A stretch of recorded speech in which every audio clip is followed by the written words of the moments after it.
Well, this took a while. This took about 5 hours. There is just so much to unpack here. And there's just so much in this series. It's just so great. Where is the rest of it? Yes, ma'am. I was unprepared. Somebody has moved my items. Get my items.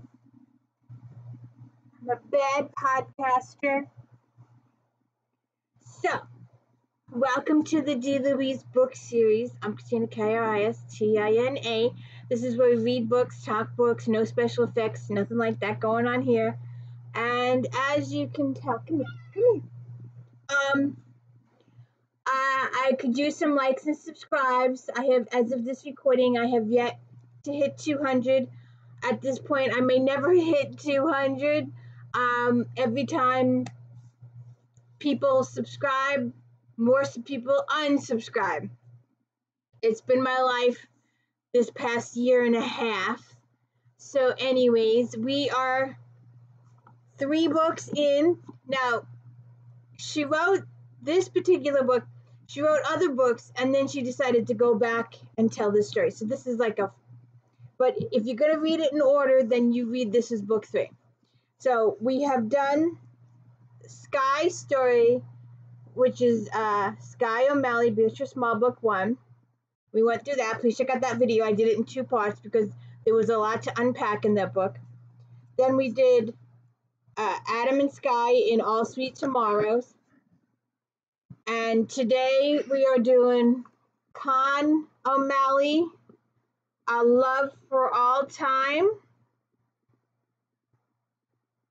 This is a 500-page book, small print. So there's a lot here to unpack. Yes, ma'am? Can I help you? Come here. So anyways, I hope you'll stick with me this whole review. These books are worthy of your time and effort. These books are worthy to be read. They are such good books to read. The story there's just so much meat to these stories, so many details. They're so multi-layered. They're just really wonderful stories. And we start off. Now remember, I have mentioned this previously, that Claire Beecham Randall Fraser has nothing on Sky O'Malley. Sky O'Malley did 10 times more than Claire does. Been through 10 times more than Claire has been through. By the end of the series, I believe Sky has had 6 or 7 husbands. I think there are 7 living children. She's spent time as a slave twice. It's just, and she's a shipping magnate. She has tons of money. She's made powerful allies in the Queen of Tudor. Remember, this takes place 200 years before Claire.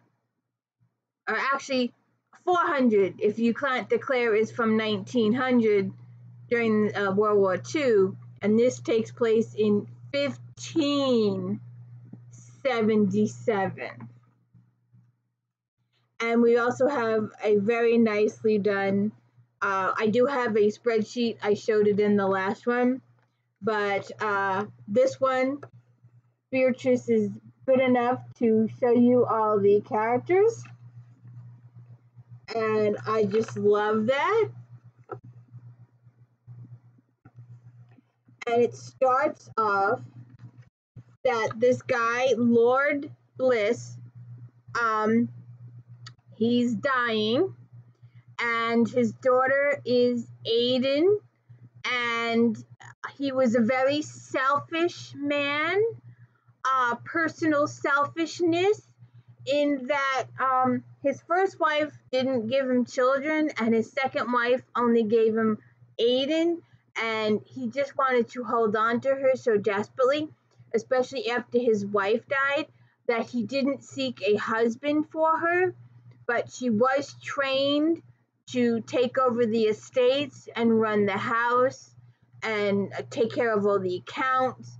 She learned all the languages, and she was highly educated, but she never was, they never sought a husband for her because the father needed her at home and wanted to keep her with him. So he is now dying in the prologue, and he has sent to Elizabeth Tudor to take over the guardianship of his daughter once he dies, and to find her a husband. So Aiden, after her father dies, gets shipped off to the Queen's court in 1577. We meet Robin, the Earl of Lynmouth. He is the son of Skye and Geoffrey. I don't have my spreadsheet with me. I should get it. Wait a second. All right. Geoffrey was her third husband. Come here. Yes. Come on. A co-host has arrived. Hello, co-host. How's the boy? How's my little boy doing? You gotta stay here away from the girl. She's gonna kill you. So, we catch up with him. He has been a page at court for several years. He is, I don't think I wrote, don't step on my computer.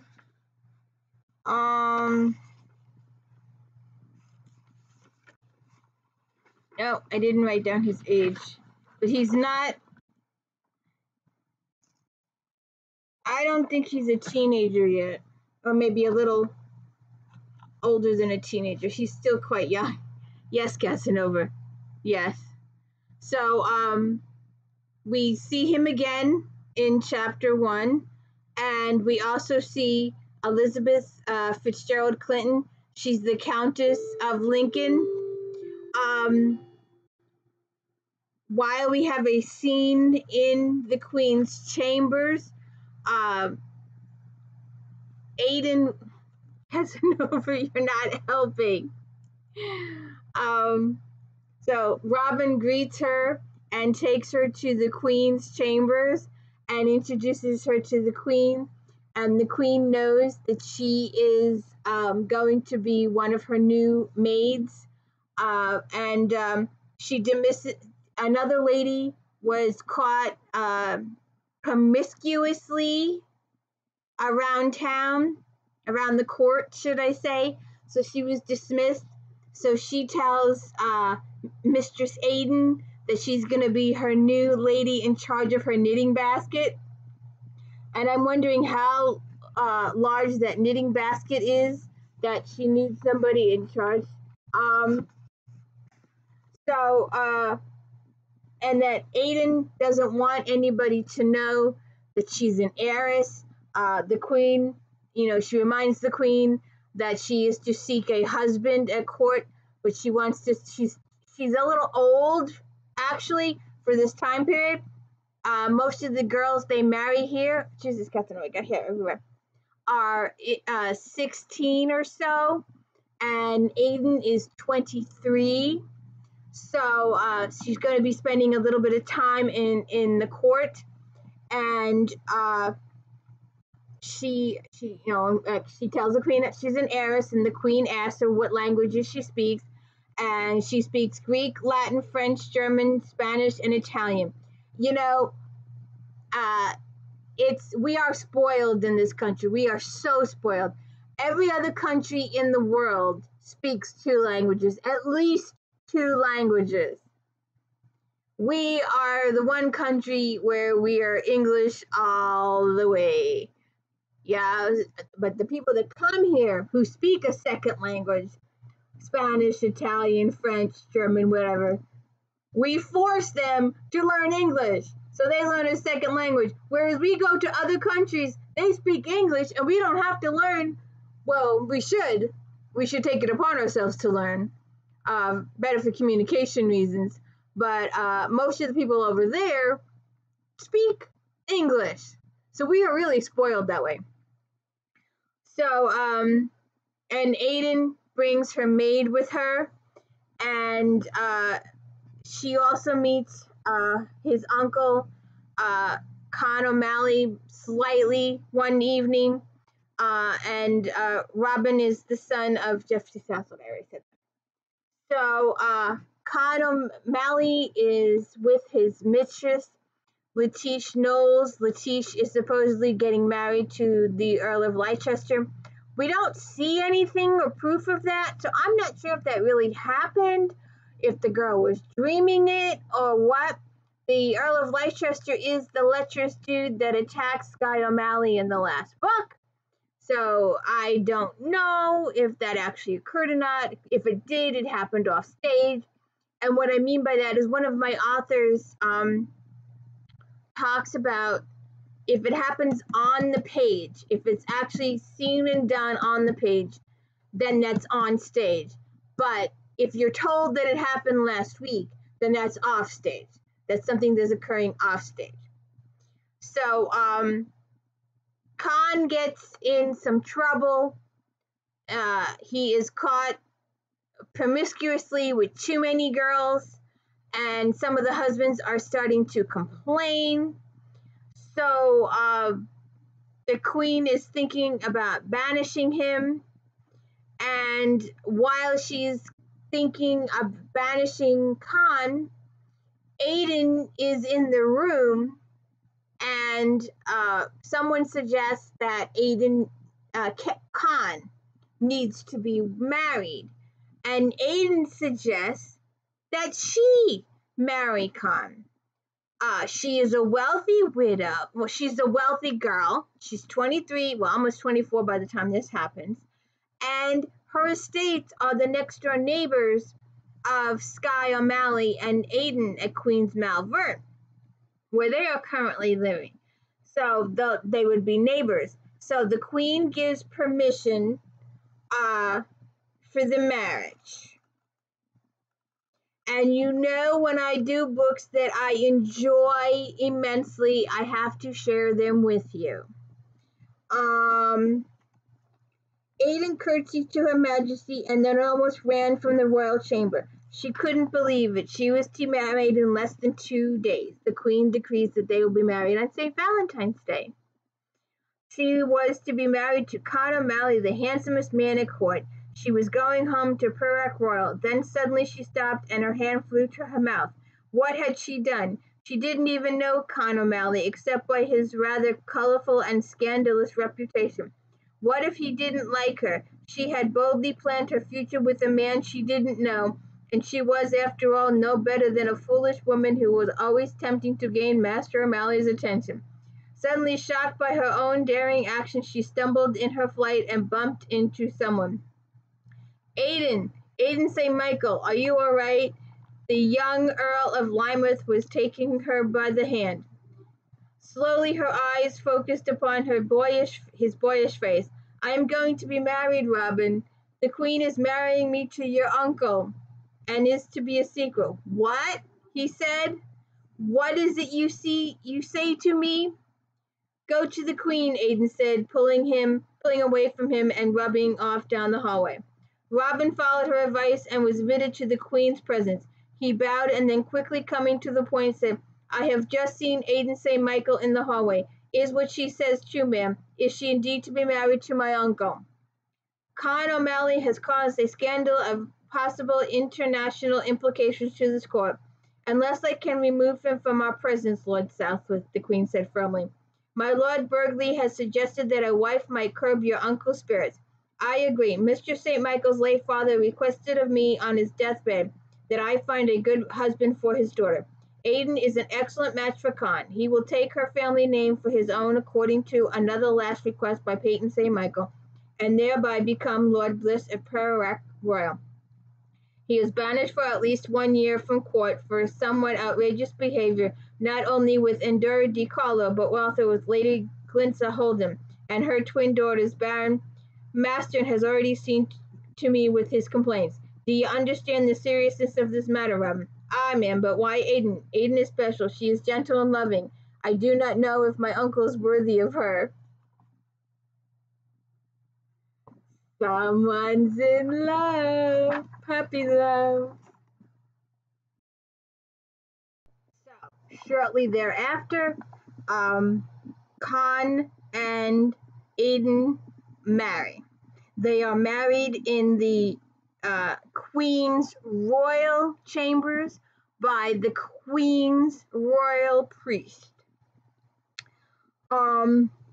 So they marry. The Queen's chaplain offered the benediction, "May ye be blessed by the Lord, who has made the universe out of nothing."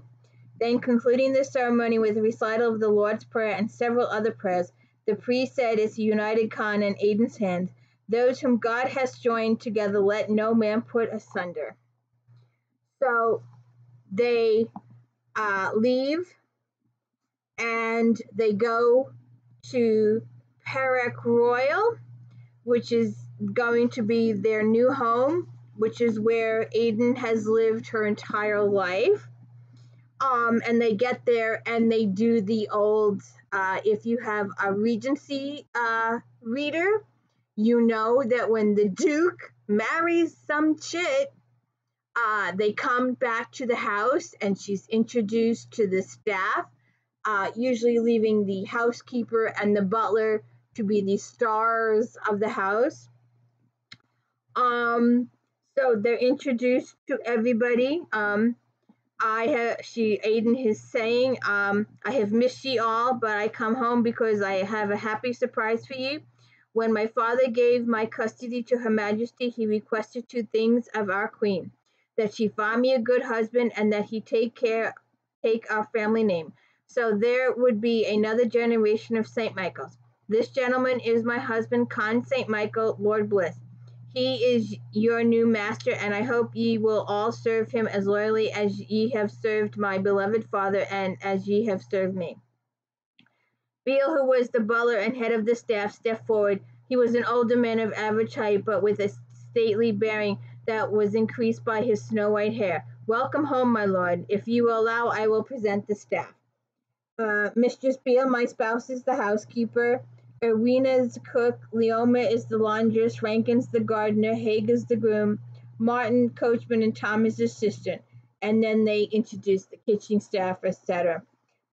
"We had traveled from Greenwich," said Aiden, in the presence of the Earl of Plymouth's coach. "He left us at Worcester to travel by horseback onto his mother's estate at Queen's Malvern. But with the storm, his coach and coachman will remain after the storm. Please see that they are made comfortable." "Of course, milady," said Beale, and then he dismissed the staff. And then, upon hearing the news, then suddenly upon the door came a great knocking, and Beale hurried to answer the pounding. Aiden was close behind him, for she was curious as to who was out in such a snowstorm with night upon them. Beale opened the heavy oaken door, and in with a gust of wind and snowflakes 2 caped figures came. One was a tall man, taller than Khan, with an elegant barbered black beard and deep blue eyes. His companion threw back the furred-edged hood of her cloak, and Aiden found herself face to face with the most beautiful woman she'd ever seen. The face was a perfect heart, the eyes a wonderful blue-green, the hair a mass of dark curls. She knew at once that this was Khan's sister, and her heart sank. How could she expect to compete with such a woman? "Sky!" Khan dashed forward and embraced his elder sister. What brings she out on such a night? "What brings me out?" The voice was musical. "Robin comes home unexpectedly and tells me that you've been banned from court and are at Perak, less than a mile away across the fields, and then laughingly, uproaringly saying, "Ye have a surprise for me? Why are ye banned? For how long? Why are you here?" While she pummeled him with her barrage of questions, her companion turned to Aidan. "I am Adam de Marsco," he said quietly. "I am Aidan St. Michael. The young heiress, of course. We came to call after your father had passed, but servants told ye were gone to court. It was my father's wish that the queen find me a husband, my lord. A husband." Then suddenly Adam's eyes began to twinkle, and looking to Con, he then looked questioningly at Aidan. "Yes, my lord," she confirmed, and when her mouth turned up in an impish smile, he saw how pretty she actually was and began to laugh. Diverted, she turned from her brother. "What is so amusing, Aidan?" she demanded. "Will you tell ye, Con, or shall I?" chuckled Adam. "I am married, Sky," Con said. Took Adam's hand and drew her into his sister's line of vision. "This is my wife, Aidan St. Michael, my sister, Lady de Marsco." "Best Banji for marrying, of course, just as like her." "No, no!" Khan began to laugh. His sister and the queen had always been at loggerheads. "I was brought kicking and protesting all the way to the altar, my dear sister." "What?" She looked confused, eyes narrowed, and her brother had a hard blow upon the arm. "Did you seduce the poor lass?" "Nay, madame." Aidan began to see the humor of the whole affair, and the only one able to explain, as both Con and Aidan were doubled over with mirth. "Nay, then why are you married if you did not seduce, you did not elope?" Con is, I'm afraid, rather high-spirited, Aidan, with great understatement. If he could learn to confine himself to one lady at a time, but alas, he could not. He was caught in a rather delicate situation with an ambassador's wife, and then while the entire court was laughing about that, it came to light that your brother, my husband, had been involved not only with Lady Geholden, but her 2 daughters, too. Grace and Faith as well. The queen had no choice with not only the ambassador crying for Con's head, but Lord Holden as well, than to send Con from court in disgrace. "With an heiress for a wife?" Sky says. "Ye have to tell me how that came about." "Come into the hall," Aidan said graciously. "I'm a bad hostess to keep you here in the corridor. Beale, fetch some mulled wine. Lord and Lady de Marsco must be chilled to the bone." "Con, ye young devil," said Aidan de Marsco. "You're a lucky man. She's a bonny lass." Marrying Con actually Lord Berg's idea.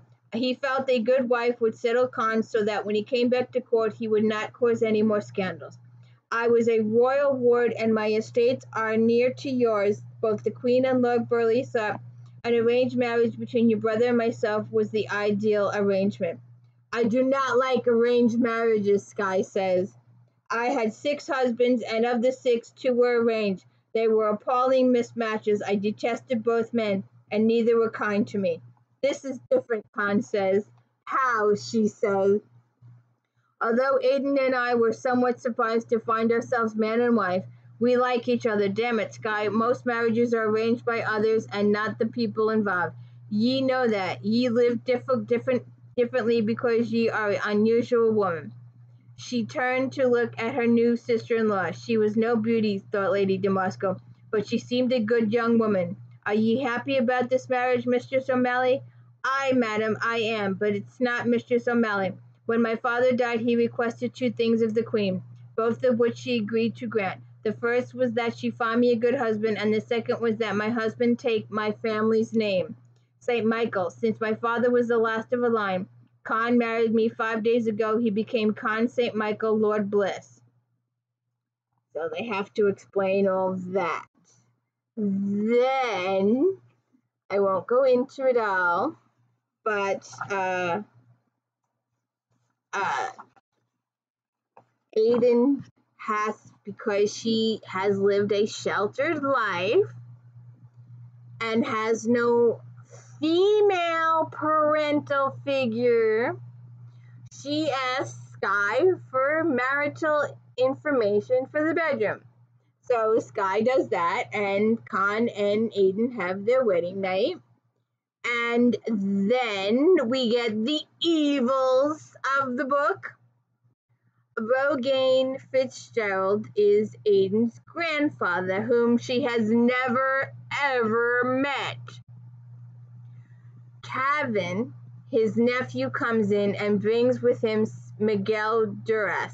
He is from Spain, and his brother Antonio was arrested by the English, and he looks like Rogaine. On inquiries about his granddaughter, the Spanish guy says she's an heiress of considerable wealth. Her father died last summer, leaving her a ward of the crown, and she was married off to St. Valentine's Day to Master Con O'Malley, and he wants to know of it. Rogan says he knows the O'Malleys, and he knows them by reputation. He says the O'Malleys of Emphysema have been a thorn in the Spanish side for many years, and that Sky O'Malley, with her business partner Robert Small, have built a trading network that interferes with Spain's business. But worse, it's a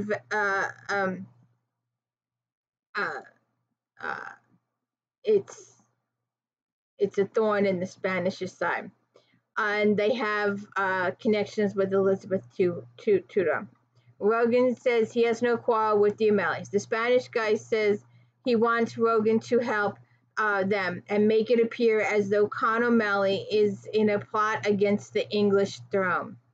And he because the Elizabeth Tudor saying that he wants to bring Mary of Scotland to English's throne, and that when Con is executed for this serious plot, then Aiden will marry Cavan, the nephew, and they will get all her monies and all her lands.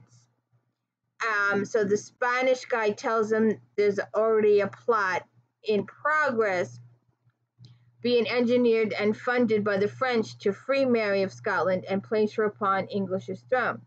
Rogan thinks about the idea. He doesn't know the girl, and she was English besides, no true patriot, and he considered himself as a loyal and Irish as any, but he would even allow blood to stand between Ireland and her freedom.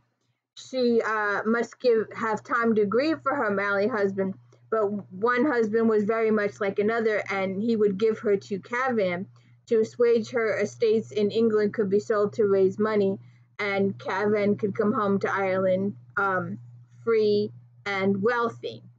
And the plot hangs on Cavan impersonating Con. Then Aiden and Con get to know each other. They start to live a life together. Then Cavan Fitzgerald shows up one day and goes, "Hey, I'm your nasty evil cousin." And they tour the estates, and he stays a few days, and he gets to know all the people, and he gets to know Con, and he learns his habits, and he watches the house, and he knows who goes and who comes and who goes and who comes. And he gets all this information. And then he goes over to Queen's Malvern, and he meets Aiden and Sky. And they all think there's something up, and then Calvin leaves, and then the Queen's guards show up. There's not even any reason why he showed up. So Aiden tells Con that she is with child, and they go to court to personally inform Elizabeth Tudor that she is with child, and that if it is a girl, or what, it doesn't matter. They want her to be godmother to their child. So the Queen agrees, and then they're only in England, not even London, a day. And they go back home, and they're not home too long when the Queen's guard shows up. Just a second here. Okay, I digress. Before they get home, they stop at the Greenwood House, where Lord and Lady Bliss once again took passage in their coach. They were almost halfway home at that point, and so those last miles didn't seem so terrible as the carriage pounced along the summer dusty roads. They arrived at Park Royal to find that little velvety Moscow's betrothal would be taking place the following week. Khan's youngest niece was to be married when she reached 16 years of age to the heir of the Earl of Brock-Carn, young Alexander Gordon. He and his father Angus would be arriving in a few days from their home, Dunbroch, in the Highlands, so to the west of Aberdeen. Angus Gordon was old friend of Adam de Moscow. The two had been boys in France when the Earl had gone to study and to serve for a time his half-sister, the little Queen of Scots, who was married to the young and frail French king. As boys they spoke of one day uniting their families by marriage, and now the dream was to become fact with the betrothal of Adam's 5-year-old daughter. She's 5 now, and they're making this betrothal that when she reaches 16, she will marry this guy. So they're doing that, and they catch up with some family members. She had attained this wish with her eldest daughter Willow, who married to James Edwards, the personable young Earl of Alchester. She wanted the same good fortune for her 2 daughters, Deirdre and Velvet de Moscow. She disliked going against her husband, and so she had agreed to the match on the proviso that if Velvet grew up she was unhappy with her parents' arrangement, she would not abide by it, but rather seek her own heart's desire. Although her house would be full, it was a large house, and so Skye had insisted that Khan and Aidan remain overnight during the festivities, particularly when she learned of Aidan's condition. And Skye also tells her that she must have Evelyn deliver the children. Evelyn is the family nun. She's Skye's sister, and she is also the midwife for the family. She delivers all of the family's children. And so Skye tells her her house fills up with her siblings. We get to catch up with Ewan O'Flaherty and his wife Gwen. Ewan's brother Morog arrived from a voyage and stopping in Devon to collect his wife Joan, who was Gwen's sister, brought her and her children, Willow, enormous with her first pregnancy but blooming with pride and happiness. With her husband from court came the 2 half-brothers, Robin Southwood, Earl of Plymouth, and Lord Paddock.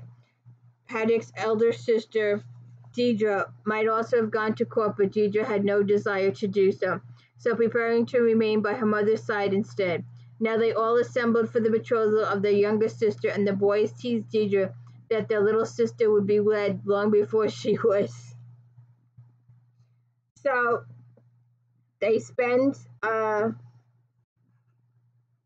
time with the family, and Khan also tells a little bit to Aidan about Skye's relationship with the Queen, and all of that is in these.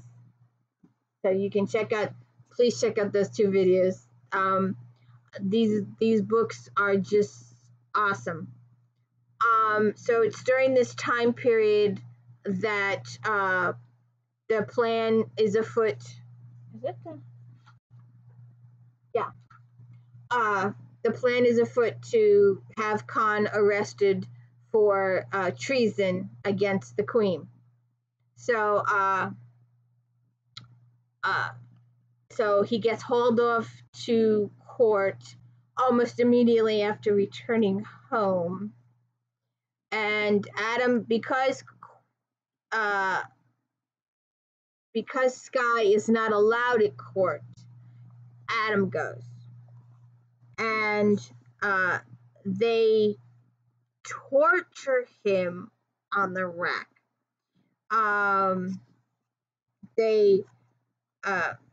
My Lord Burleigh, Lord Bliss came to reply, "My lord, why am I here? Come now, Lord Bliss, let's not us be coy with one another. Ye are caught in ye treason. Tell me all, and we shall see what we can be done to aid ye." Treason! Khan's jaw dropped. "I know not of treason. All I know is that several days ago I was arrested without explanation and brought from my home to London.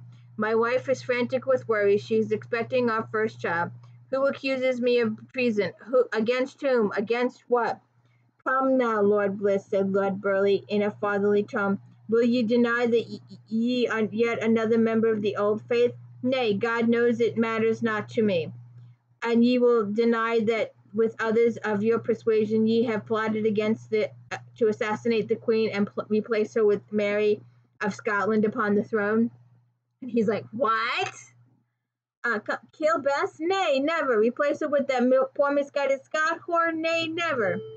Lord Burleigh looks trifled, perplexed for a moment. Information that usually reliable, although he himself had to admit this particular tale had disturbed him, for he would never have considered Con a man to involve himself in treason. It would not be the first time Spain and its ambassador entangled themselves in this sort of business. There had been 5 ambassadors in Spain during the Queen's reign to date. The first, Count Fiera, a holdover from Mary Tudor's reign, had been married to Jane Dormer, an Englishwoman. He had departed England in 1559, to English's great relief, for she did not like the pompous count. Alva de Quara, the Bishop of Aquila, had come next, and had served his king 4 years before dying of plague. The Queen enjoyed outwitting him, which she always did, since the bishop lacked a sense of humor. Diego Guzman de Silva, Bishop of Toledo, had remained 6 years. In choosing his successor, Spain did a complete turnabout and sent England Duguaro despised, an unpleasant man whose outrageous manners, thoughtless remarks, and genuine capacity for troublemaking made him highly unpopular, and he was expelled in 1571.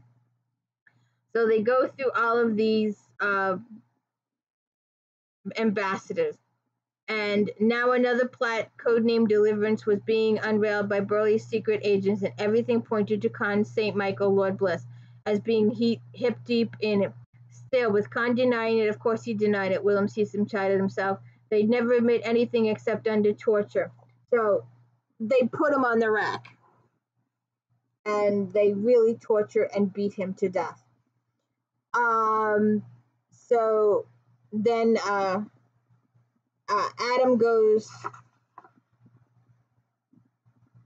to court, and he talks to Burleigh, and Burleigh decides after torturing Con that Con is innocent and he's being framed. In fact, they bring in the guys who named Con as the guy being in charge, and none of the guys could identify him, and they said, this is not the guy that we talked to. This guy had different physical characteristics and a different voice and a different accent. So Lord Burleigh believes that Con is innocent. So, and then they, after talking with Adam, they believe Cavan is the guy behind all of these accusations. So there's a couple of things that go wrong here, and it's for plot purposes. The characters do some massively, massively, massively stupid things for plot purposes. And, you have to just buy that she's stupid and you just want to scream and yell at her.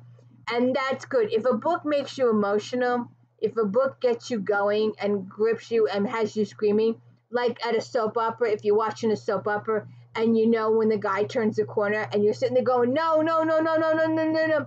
When a book does that, it's a good book. So they ask Aiden goes to London, and she meets with William Cecil, and William Cecil comes up with this stupid idea.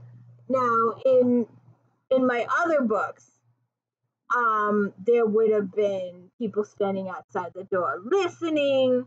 They would have had troops or guards or somebody listening outside the door so they could make an immediate arrest. But no! The guy hangs out in the coach out front. And not only does he hang out in the coach out front, but then when the servant comes out and tells him that the lady is staying for dinner and he can leave, he leaves! So, the Spanish, she gets to the apartment and she gets Cavan freely to admit that he's behind the entire thing. And then they drug her. They hold her down and drug her. Now remember, the child is the child.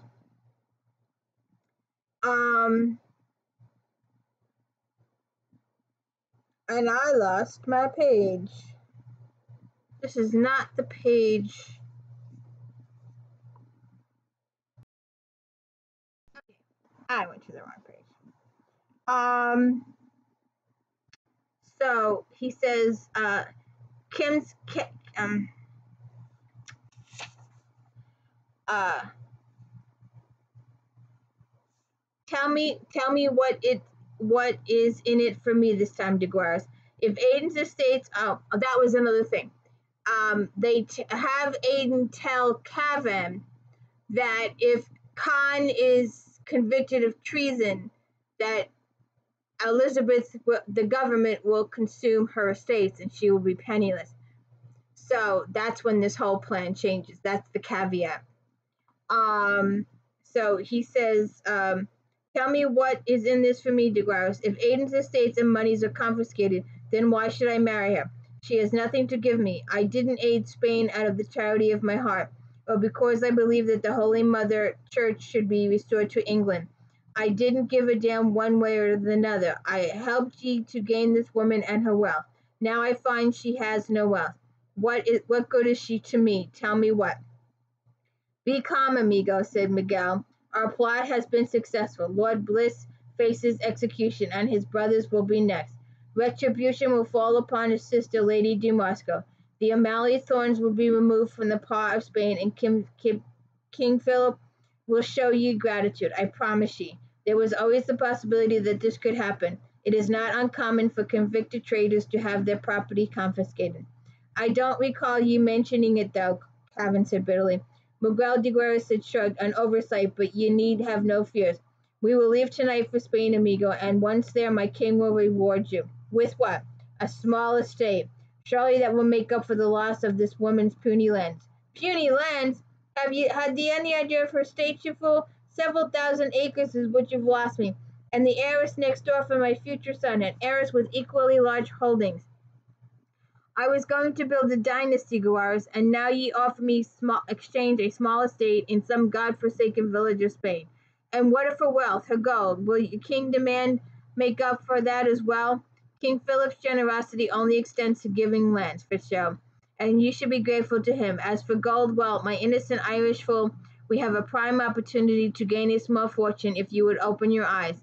What the hell do you mean? He said. What do you intend to do about your cousin? You can't let her go now. What do I care? To strangle the bitch for all I care. She's no use to me. She has gold in her pocket, amigo. What? London is an international port, man. How do you think we're getting out of here tonight? We're going down to the river and hiring a ferryman to row us out to London Pool to ship off an old friend of mine, Rashid Almur, a Spanish who decided the crescent was far more profitable than the cross. So they're going to sell Aiden to the Spanish, and the Spanish is going to sell her to the Bay in Algiers. And between the drug and the violence of the situation and all the other stuff that they do to Aiden, she loses the baby on the ship. She also, so she's taken to Algiers, and she becomes the property of the Dey, who is the Sultan Lord Murad, and he's of the Ottoman Empire. And Aiden meets two other ladies, a mother and her two daughters, on the ship who have also been kidnapped. Her husband sold them. He was getting taxes, and so he sold his wife and two kids. Can you believe he did that? And they are set up for auction, and they are purchased. Now, if you remember way back in Sky O'Malley and All Sweet Tomorrows, Sky has an ally in Algiers, Osmond the astrologer. So he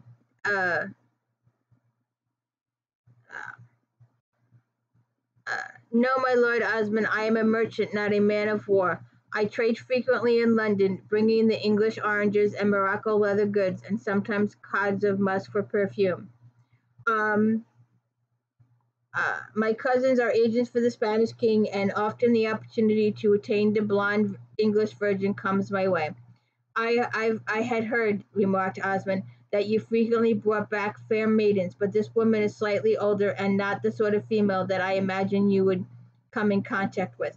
You are correct, my love. This is a rare opportunity. The lady in question is indeed a noble woman.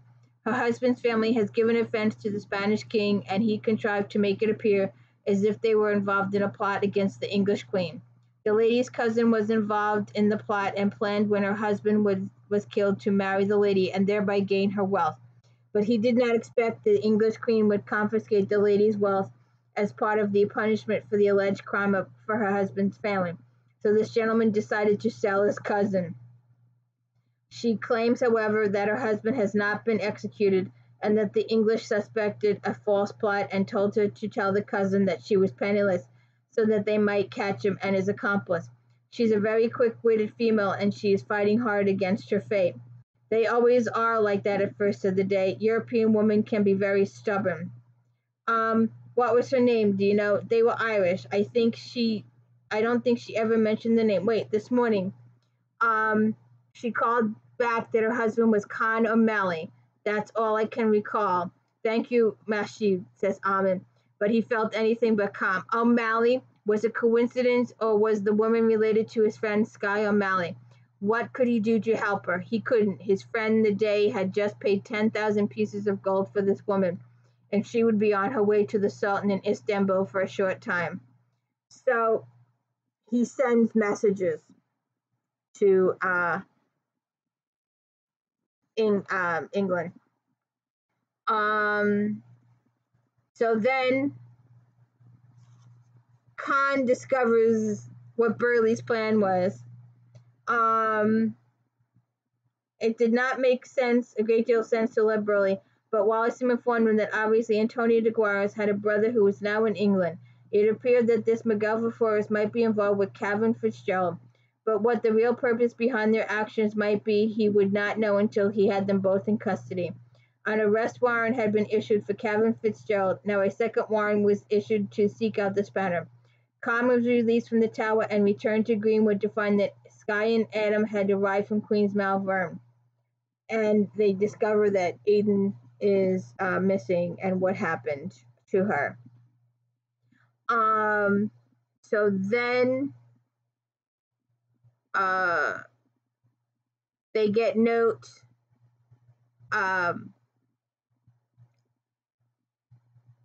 that they get the note from Osmond that Aiden is there.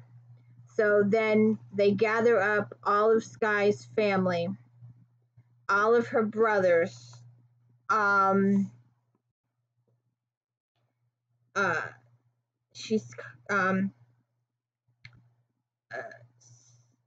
so she sends for all the brothers. They followed her inside and into the library of Greenwood. There Adam de Marsco awaited them, and Brian, Shane, and Seamus O'Malley greeted him enthusiastically, for he was the one Englishman whom they liked and admired. He settled them comfortably, placing goblets of rich Burgundy wine from his mother's vineyards in France in their hands. Guy had been correct, and drops of rain were already beginning to fling themselves against the window panes. Why are we here? It's a bad time of year to sail where you were going, Sky said. Con needs your help, and 'twill take ye into smoother waters for now. Well, as I am certain you know, I wrote Mother about it last winter. I was married on St. Valentine's Day to Aiden St. Michael.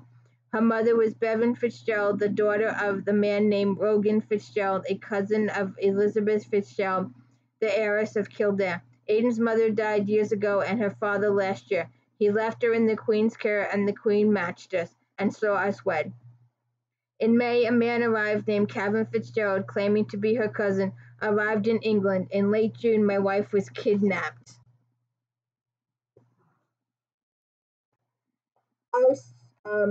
So let me guess, he whisked the lass back home to Ireland and is holding her for ransom. You want to rescue your bride. I am grateful for your attitude, brother, but it's not quite that way it happened. Calvin Fitzgerald has taken my wife to Algiers and sold her into slavery. As the three brothers stared silent, surprised, and open-mouthed, he explained what happened, ending with, I'll be going to Algiers and then on to Istanbul to rescue Aden. I need the best man I can find to go with me, and who's better than the sons of Deborah O'Malley?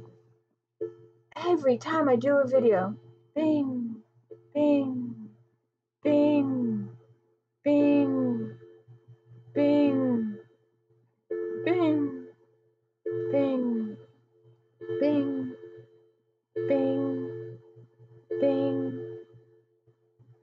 10.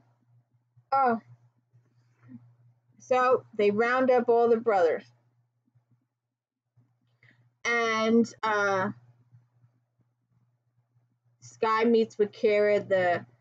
I didn't bring that book down, but the Caden is the first book where we meet Kira, the banking lady. So that family is huge throughout Europe during this time period for their banking. She meets with Osmond that she will. He tells her that she gives him her birth dates, and he reads her cards, the astrologer, and he says that she will fall in love with one of the men she meets, but he will only be in her life a short time, and then someone else will take over her life, and it will be evil. So it's not so good. So I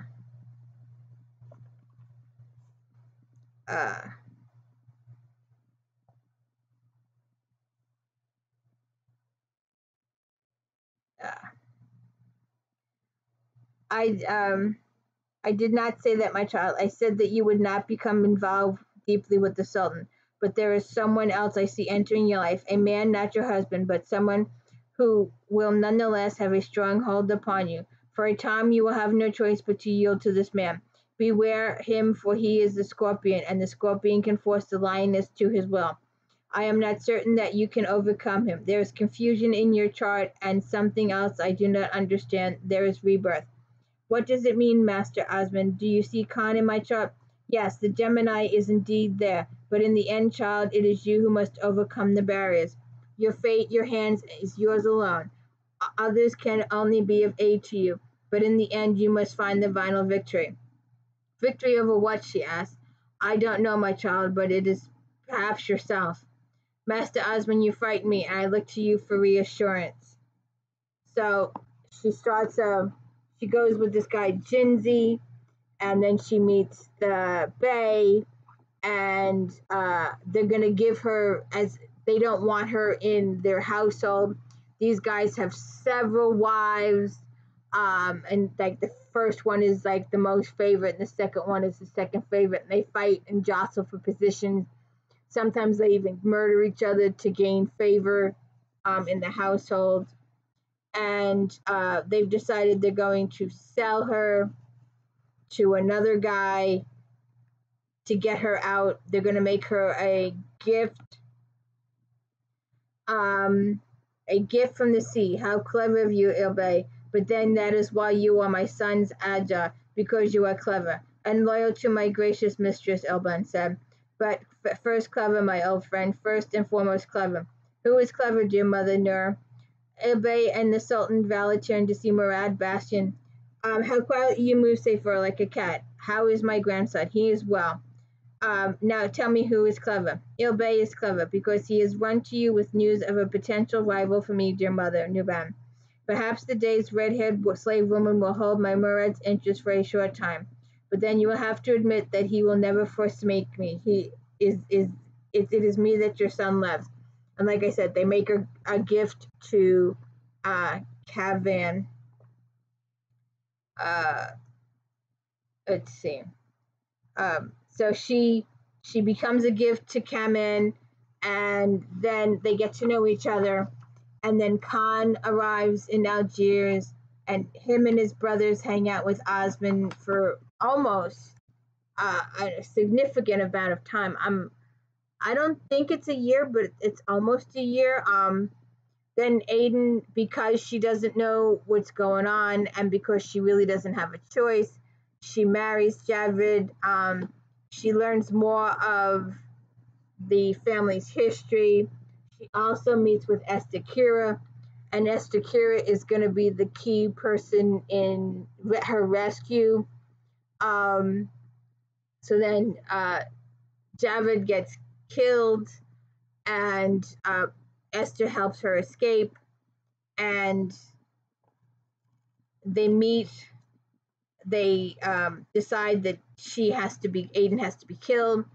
So she puts Aiden to sleep, puts her in a funeral bag, and they throw her in the water. And she schedules it so that Khan and his siblings are there, and they rescue from the water and they pull her on the ship.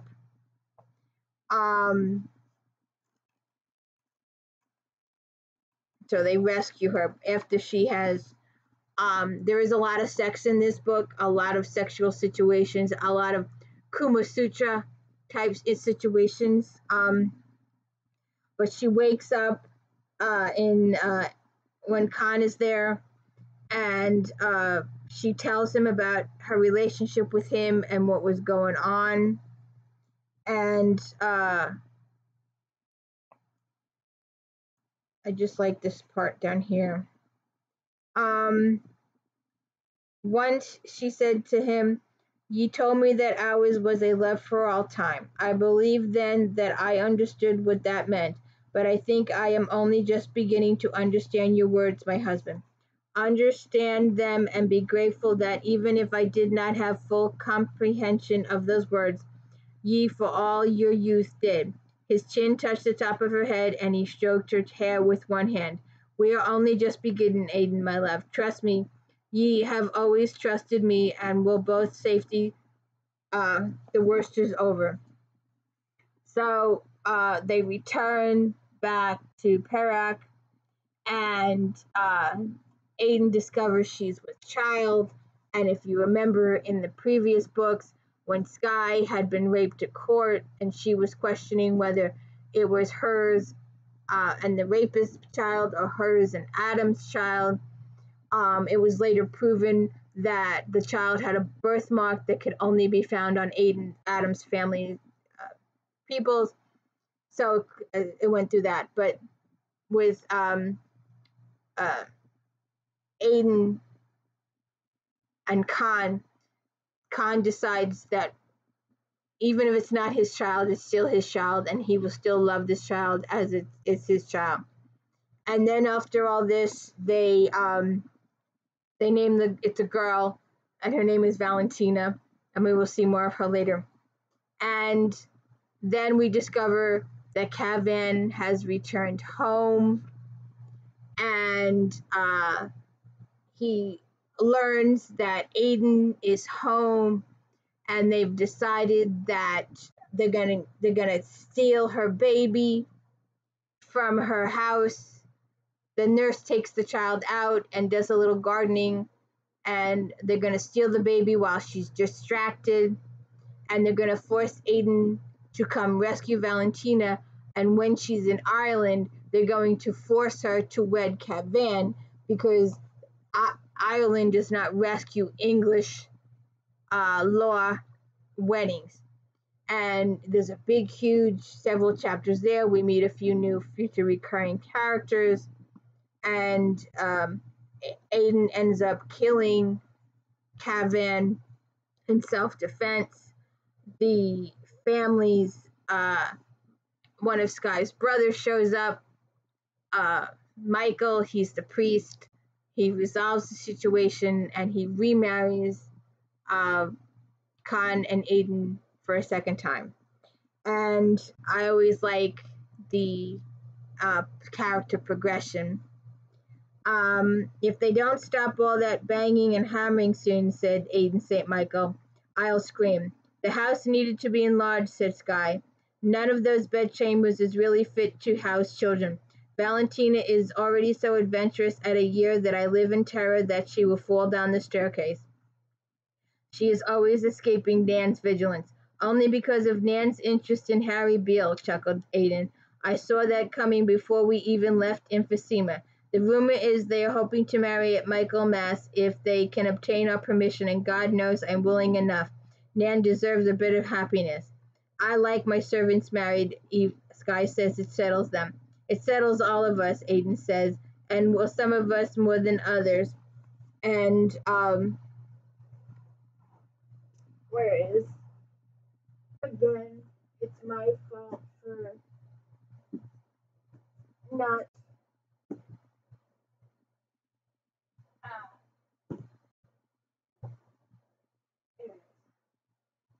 Okay. She gives birth to twins. Aiden gives birth to twins. Evelyn delivers the children, and we get new children.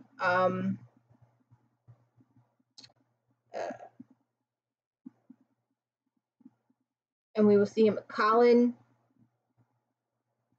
St. Michael, and it's going to be Anne Elizabeth St. Michael is the girl's name.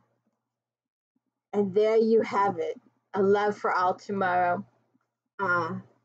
Please check out my 2 videos for Sky O'Malley because there was a lot to unpack, a lot of details to get into. And finally, her and Adam in A Love for All the Sweet Tomorrows. This is book 3, A Love for All Time. I thank you for staying with me this long, and we will be moving on to Lost Love Found. Hayden Burke, Sky's little boy. We'll see what happens to him. Please hit the like and subscribe. Let me know I'm doing a good job. I really appreciate it. Like I said, most of my subscribers leave. Sorry, I had a little cold in my house today. I really appreciate you sticking by. I hope you enjoyed the story. I hope you'll read it along with me. I love these stories and I get into them. We're almost done with Patterson, and we are working on Victoria Thompson now.